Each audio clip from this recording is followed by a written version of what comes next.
Hello नमस्कार। मैं यानीस और आप सभी का स्वागत है मेरे इस YouTube channel online study warriors में। आज हम एक बहुत ही महत्वपूर्ण टॉपिक अम्ल क्षार एवं लवण से संबंधित कुछ महत्वपूर्ण प्रश्न करेंगे, जहां से सभी एग्जाम्स में क्वेश्चन पूछे जाते हैं, चाहे वो रेलवे हो, एसएससी हो, पीसीएस हो या फिर यूपीएससी एग्जाम्स हो। सभी एग्जाम्स के लिए यह टॉपिक काफ़ी इम्पोर्टेंट है। सबसे पहले हम अम्ल क्षार और लवण से संबंधित कुछ महत्वपूर्ण पॉइंट्स को जान लेते हैं और इसके बाद हम इससे संबंधित कुछ महत्वपूर्ण प्रश्न करेंगे। तो चलिए शुरुआत करते हैं। सबसे पहले हम अम्ल के बारे में जानते हैं। अम्ल जल में घुल करके कौन सा आयन प्रदान करता है? तो यह हाइड्रोजन आयन प्रदान करता है, यानी कि H+ आयन प्रदान करता है। अम्ल स्वाद में कैसा होता है? तो यह स्वाद में खट्टा होता है। अम्ल जब धातु से अभिक्रिया करता है तो कौन सा गैस उत्पन्न करता है? तो यह हाइड्रोजन गैस उत्पन्न करता है। अम्ल नीले लिटमस पत्र को लाल में बदल देता है। अम्ल जब क्षार से अभिक्रिया करता है तो किसका निर्माण करता है? तो लवण और जल का। कुछ महत्वपूर्ण अम्ल हैं HCl यानी कि हाइड्रोक्लोरिक अम्ल, फिर H2SO4 यानी कि सल्फ्यूरिक अम्ल, फास्फोरिक अम्ल, नाइट्रिक अम्ल, नाइट्रस अम्ल और इत्यादि। अम्ल के संबंध में कुछ सिद्धांत भी है, जैसे पहला है आर्हेनियस का आयनिक सिद्धांत। इस सिद्धांत के अनुसार अम्ल वह पदार्थ है जो जल में घुल करके हाइड्रोजन आयन यानी कि H+ आयन देता है। जैसे यहाँ पे HCl+ जल यानी कि हाइड्रोक्लोरिक अम्ल को जब जल में मिलाएंगे तो HCl से H अलग होकर के यहाँ पे H+ आयन देगा और क्लोरीन यहाँ से अलग हो जाएगा।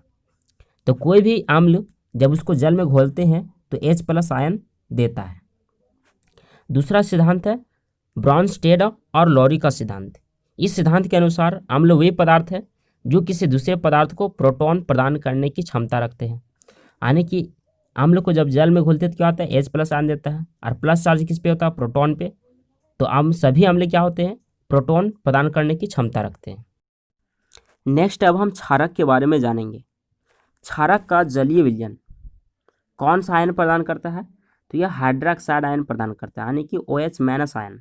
और जितने सारे क्षार होते हैं उसको जब जल में घोलते हैं यानी उसका जलीय विलयन OH- आयन ही प्रदान करते हैं, जैसे यहाँ पे उदाहरण से क्लियर है। नेक्स्ट है जल में घुलनशील क्षारक को ही क्षार कहते हैं। क्षार किसको कहते हैं? तो जो क्षारक जल में घुलनशील होते हैं उसे हम क्षार कहते हैं। और क्षार स्वाद में कैसा होता है? तो यह तीखा या कड़वा होता है। और क्षारक जब अम्ल से अभिक्रिया करते हैं तो किसका निर्माण करते हैं? तो लवण प्लस जल का। और क्षारक लाल लिटमस पत्र को किस रंग में बदल देता है? तो यह नीला रंग में बदल देता है। कुछ महत्वपूर्ण क्षारक हैं जैसे NaOH, sodium hydroxide, potassium hydroxide, calcium hydroxide, इस प्रकार से और भी कुछ महत्वपूर्ण क्षारक हैं। अब क्षारक के संबंध में भी कुछ सिद्धांत हैं, जैसे यहाँ पे आर्हेनियस का आयनिक सिद्धांत अम्ल में भी हम लोग पढ़ा था और इसमें भी आर्हेनियस का आयनिक सिद्धांत है। इस सिद्धांत के अनुसार भस्म यानी कि क्षार वे पदार्थ है जो जलीय घोल में हाइड्रोक्साइड आयन यानी कि OH- आयन देता है।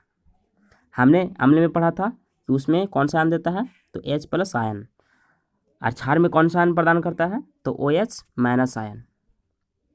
जैसे यहाँ पे उदाहरण से के लिए अब हम लवण के बारे में जानते हैं।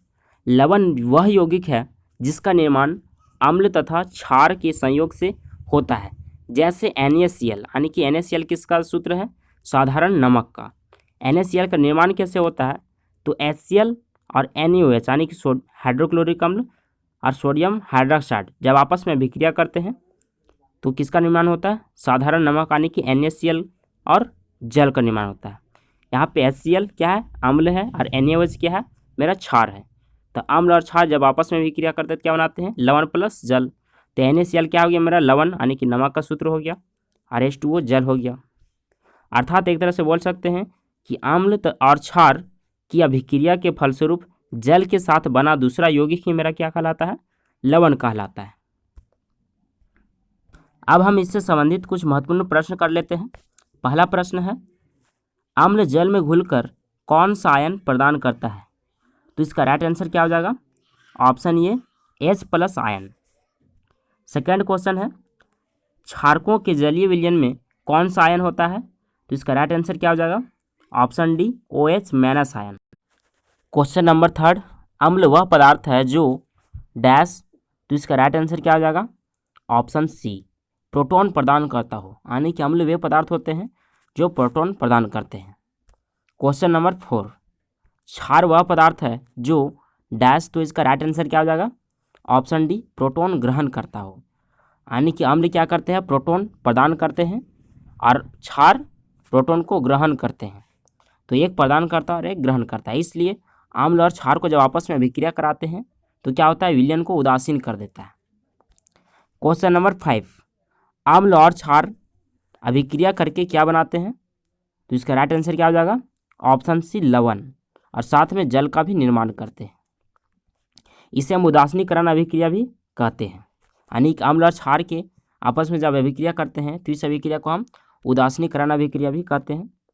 क्वेश्चन नंबर 6, जल में घुलनशील क्षारक को क्या कहते हैं? तो इसका राइट आंसर क्या हो जाएगा? ऑप्शन ए, क्षार। क्वेश्चन नंबर 7, अम्ल और क्षार के परीक्षण के लिए किसका उपयोग किया जाता है? तो इसका राइट आंसर क्या हो जाएगा? ऑप्शन बी, लिटमस पत्र। क्वेश्चन नंबर 8, पीएच स्केल किसका मूल्यांकन करता है? तो इसका राइट आंसर क्या हो जाएगा? ऑप्शन सी, किसी घोल की अम्लीय या क्षारीय होने का। यह काफ़ी इंपॉर्टेंट प्रश्न है और एमपीपीसीएस एग्जाम्स में पूछा गया प्रश्न है। 1996 में एमपीपीसीएस में पूछा गया था। क्वेश्चन नंबर 9, पीएच स्केल का निर्धारण किसने किया था? तो इसका राइट आंसर क्या हो जाएगा? ऑप्शन डी, यह भी कई बार पूछा गया है एग्जाम में। क्वेश्चन नंबर 10, निम्नलिखित में से कौन सा यौगिक लुईस अम्ल नहीं है? तो इसका राइट आंसर क्या हो जाएगा? Option C, NH3। अब लुईस अम्ल क्या होता है? तो लुईस ने अम्ल के संबंध में एक सिद्धांत प्रस्तुत किया था जिसके अनुसार सभी अम्लों में 2 इलेक्ट्रॉन ग्रहण करने की क्षमता होती है, लेकिन यहाँ पे जो ऑप्शन सी है ये इसमें 2 इलेक्ट्रॉन त्याग करने की क्षमता है। बाकी सभी जो ऑप्शन है, ऑप्शन ए, बी और डी, ये तीनों क्या है? 2 इलेक्ट्रॉन क्या करेंगे? ग्रहण करेंगे। इसका राइट आंसर ऑप्शन सी हो जाएगा। और यह क्वेश्चन जेपीएससी 2013 में पूछा गया प्रश्न है, इसलिए काफ़ी इंपॉर्टेंट प्रश्न है। क्वेश्चन नंबर 11, साधारण नमक के जलीय विलयन में होता है डैश, तो साधारण नमक के जलीय विलयन में क्या होता है? तो इसका राइट आंसर क्या हो जाएगा? ऑप्शन बी, सोडियम के धन आयन और क्लोरीन के ऋण आयन, यानी कि जब साधारण नमक को जल में घोलते हैं तो सोडियम के धन आयन प्राप्त होते हैं और क्लोरीन के ऋण आयन प्राप्त होते हैं। क्वेश्चन नंबर 12, खाने का सोडा है डैश, तो खाने का सोडा का रासायनिक सूत्र क्या होता है? NaHCO3, यानी इसको क्या कहते हैं? Sodium bicarbonate. तो इसका राइट आंसर क्या आ जाएगा? Option B, sodium bicarbonate. Question number 13, खाने का नमक किससे बनता है? तो इसका राइट आंसर क्या हो जाएगा? ऑप्शन बी, प्रबल अम्ल और प्रबल क्षार से। इसे हम एक पीएच स्केल से हम समझते हैं कि प्रबल अम्ल और प्रबल क्षार क्या होता है। ये हमारा पीएच स्केल है। पीएच स्केल में 0 से 14 तक अंक अंकित होते हैं। 0 से लेकर के 7 तक के बीच में जिसका भी पीएच मान होता है इसे हम अम्ल कहते हैं, और 7 से लेकर के 14 तक जिसका पीएच मान होता है इसे हम क्षार कहते हैं। अब अम्ल में जिसका पीएच मान जितना ही कम रहेगा उतना ही वो प्रबल होता है, और 0 के आसपास वाला क्षेत्र, यानी कि 0 के आसपास जिसका पीएच मान होता है वो अत्यधिक प्रबल होता है, प्रबल अम्ल होता है, और 14 के आसपास जिसका पीएच मान होता है वो अत्यधिक प्रबल क्षार होता है। तो ये हमारा प्रबल अम्ल और प्रबल क्षार समझ में आ गया। तो इसका राइट आंसर क्या हो जाएगा? ऑप्शन बी, प्रबल अम्ल और प्रबल क्षार। और सबसे प्रबल क्षार कौन सा है? NaOH, यानी कि सोडियम हाइड्रोक्साइड। और सबसे प्रबल अम्ल कौन सा है? तो HCl, और दोनों के मिलने से ही हमारा NaCl का यानी कि नमक का निर्माण होता है। क्वेश्चन नंबर 14, शुद्ध जल का पीएच मान कितना होता है? तो इसका राइट आंसर क्या हो जाएगा? Option C, 7।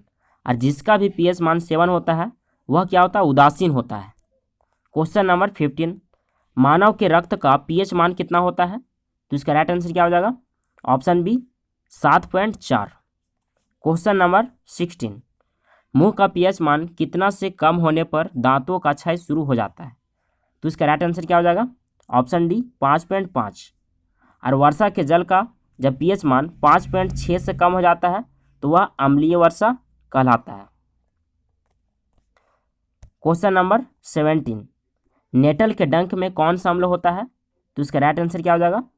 Option B, methanoic अम्ल, और इसी कारण से हमें जलन महसूस होता है। अब एक चार्ट के माध्यम से देख लेते हैं कुछ प्राकृतिक अम्ल को।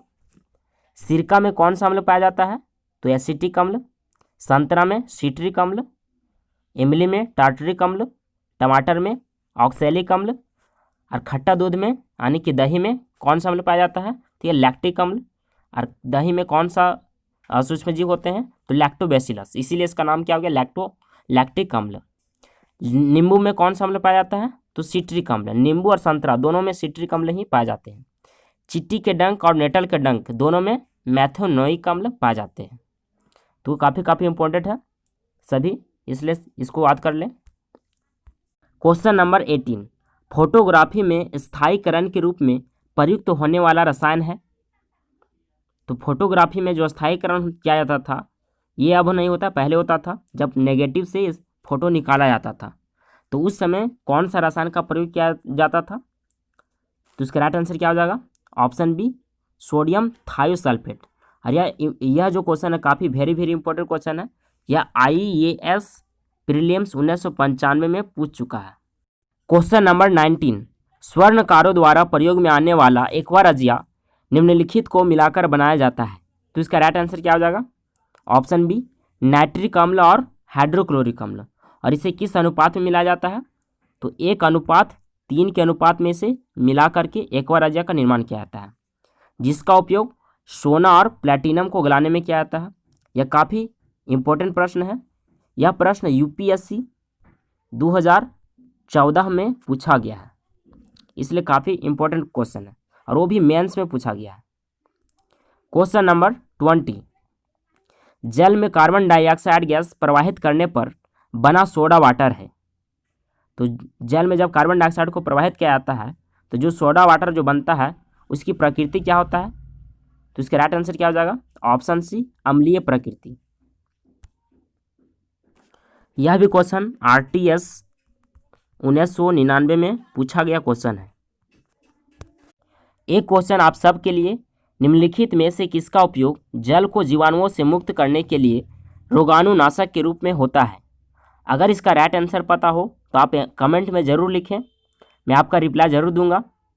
आज के लिए बस इतना ही। अगर वीडियो अच्छी लगी हो तो वीडियो को लाइक और शेयर करें और चैनल को सब्सक्राइब कर बेल आइकन ज़रूर प्रेस कर लें ताकि मेरा हर एक वीडियो आप तक सबसे पहले पहुँचे।